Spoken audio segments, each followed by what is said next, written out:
Les chats d'Ultar. On raconte que dans Ultar, de l'autre côté de la rivière Sky, aucun homme n'a droit de tuer un chat. J'en suis d'autant plus convaincu que mes yeux se posent sur celui qui est assis là, ronronnant près du feu. Le chat est un animal mystérieux. Il devine et voit des choses que les humains ne perçoivent pas. N'est-il pas l'âme de l'antique Égypte et le sujet des contes oubliés de Méroé et Ophir? De plus, il est apparenté au seigneur de la jungle, et comme tel, il est l'héritier des secrets de la sombre et inquiétante Afrique. Le sphinx est son cousin. Il parle le même langage, mais il est plus ancien que lui, et il se souvient de ce que le sphinx a oublié.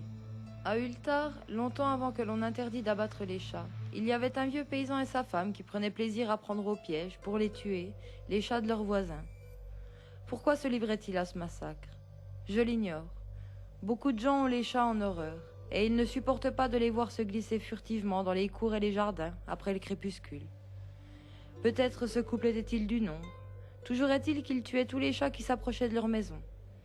D'après les cris que l'on percevait la nuit, de nombreux villageois pensaient que le couple devait avoir un procédé bien particulier pour se défaire des animaux. Mais ils évitaient soigneusement d'en parler avec le vieil homme et sa femme. Il faut dire que l'expression de leurs deux visages ridés était effrayante. En vérité, si les propriétaires de chats haïssaient ces étranges habitants d'une minuscule chaumière, dissimulés sous les chênes centenaires derrière une cour abandonnée, ils les craignaient plus encore. Et au lieu de les traiter comme des assassins, ils se contentaient d'empêcher leurs animaux favoris de s'approcher de leur maison maudite. Lorsque, à la suite d'une imprudence, un chat disparaissait et que l'on entendait dès la nuit tombée les bruits étranges, il ne restait plus à son maître qu'à se lamenter, ou à se consoler en remerciant le destin que ce ne fut pas l'un de ses enfants qui eût disparu. Car les gens d'Ultar étaient simples. Ils ne savaient pas d'où les chats étaient originaires. Un jour, une caravane d'étrangers venus du sud pénétra dans les rues étroites et pavées d'Ultar. Ces voyageurs avaient la peau sombre et ne ressemblaient pas à ceux qui traversaient 2 fois l'an le village. Pour quelque argent, ils disaient la bonne aventure sur la place du marché et achetaient avec leurs gains des colliers de verroterie. Personne n'aurait su dire quel était leur pays d'origine, mais leur comportement était curieux et leur singulière prière étonnait. Sur les flancs de leurs roulottes, ils avaient peint de curieuses silhouettes dont les corps humains portaient des têtes de chats, de faucons, de béliers et de lions. Le chef de la caravane avait sur la tête un bonnet décoré d'une paire de cornes et d'un curieux cercle.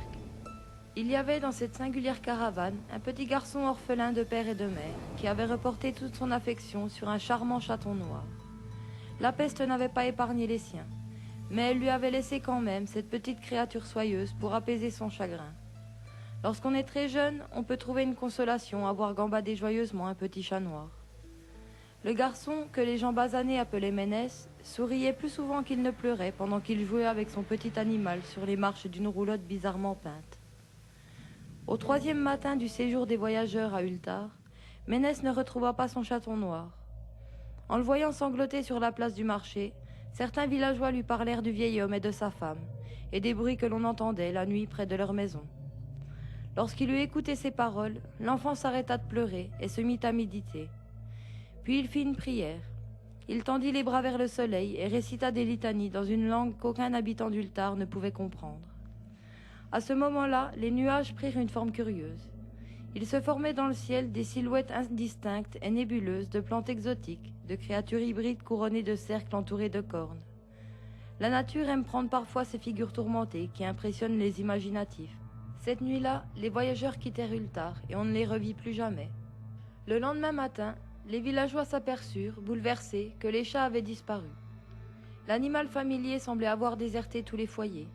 Petits, grands, gros, noirs, gris, jaunes, rayés, il n'y avait plus un seul chat dans tout le village. Le vieux Cranon, le bourgmestre, jura que les gens à la peau sombre s'étaient emparés de tous ces animaux pour venger la mort du petit chat de Ménès. Et il maudit et la caravane et le jeune garçon.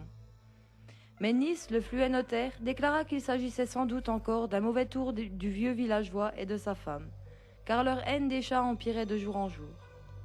Pourtant, personne n'osa incriminer le sinistre couple.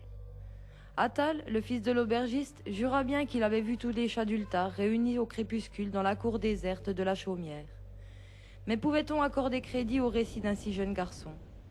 Celui-ci racontait que tous les chats avaient suivi solennellement 2 d'entre eux, comme s'ils accomplissaient un rite inconnu. Mais les villageois, tout en craignant que le vieillard et sa femme eussent envoûté les chats pour les faire mourir, préférèrent ne pas se rendre à la lugubre demeure. Ils attendraient que le couple sorte pour l'accabler de reproches. Ultar s'endormit en colère. Mais à l'aube, un miracle semblait s'être produit, car les habitants retrouvèrent à leur réveil tous les chats du village. Petits, grands, gros, noirs, gris, jaunes, rayés, tous les chats étaient revenus. Ils semblaient gras et luisants, et ils ronronnaient de plaisir. Les citoyens discutèrent de cet événement, et s'étonnèrent grandement de cette étrange aventure. Le vieux Cranon répéta que c'était là l'œuvre des gens à la peau basanée, puisqu'il était de notoriété publique que les chats ne revenaient jamais vivants de la chaumière du sinistre couple. Tout le monde tomba d'accord sur le fait que, les chats ne touchant plus à leur pâté ni à leur soucoupe de lait, il y avait là quelque chose de curieux.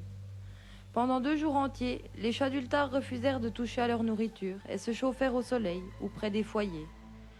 Une semaine se passa avant que les villageois remarquent qu'il n'apparaissait plus aucune lumière à la fenêtre de la chaumière, sous les arbres. Puis le Fluennis déclara que personne n'avait plus vu le vieil homme et sa femme depuis la nuit où les chats avaient disparu. Une semaine plus tard, le bourgmestre surmonta ses craintes pour aller voir ce qui se passait dans la silencieuse demeure. Il prit la précaution d'y aller accompagné de 2 témoins, Chang, le forgeron, et Tulle, le tailleur de pierre. Lorsqu'ils eurent enfoncé la porte, ils ne trouvèrent que 2 squelettes parfaitement nettoyés et un grand nombre de scarabées étranges qui grouillaient à travers toute la pièce.